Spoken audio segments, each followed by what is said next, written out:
Hey peeps! So I'm sitting out here on the porch, loving life, and I need to do this a little more often, for sure. So I've completed 90 hours. Yeah, I've completed a little over 90 hours, and I have about 77 and a half to go.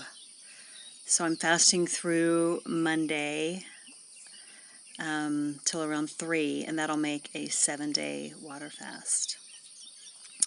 I have been drinking a little herbal tea. Sometimes I'll have a little black tea, but I'm mainly sticking to lemon, a little bit of lemon and ginger and turmeric, and then I'll drink some other herbal teas. But I'm drinking those hot all day long, and I will have a packet of my Electromix electrolytes, and I'm also adding a little salt.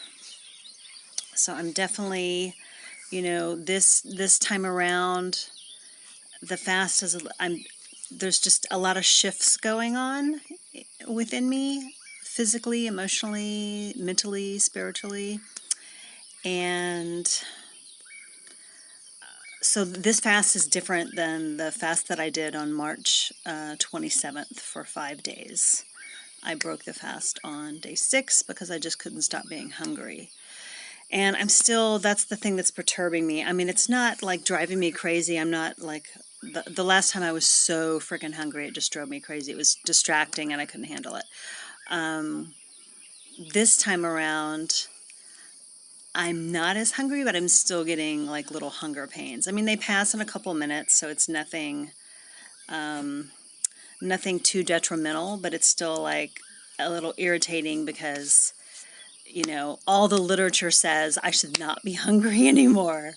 So, but what this shows me is how much damage I've done to my body with my eating habits over the years. I mean, I've been healthy most of my life. I've been healthy all my life, up until the last few years, actually.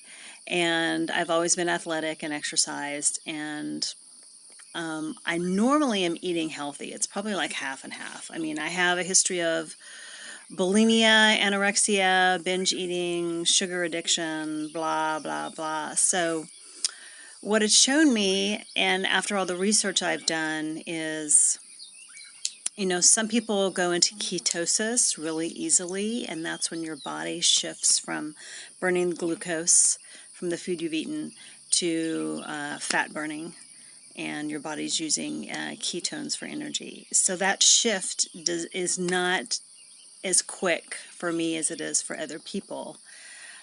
I did not go into ketosis before I started the fast, even though I was eating like really high fat and low carb. So that shows me one thing. And then, so I'm not, they call that fat adapted, when you can shift into ketosis pretty quickly and stay there. So I'm resistant. I'm probably insulin resistant and ketone shift resistant. You know me, I'm just resistant in general. So it's kind of a bummer, but it also, like, it's, this is partly a scientific experiment and experience for me, because it's something new.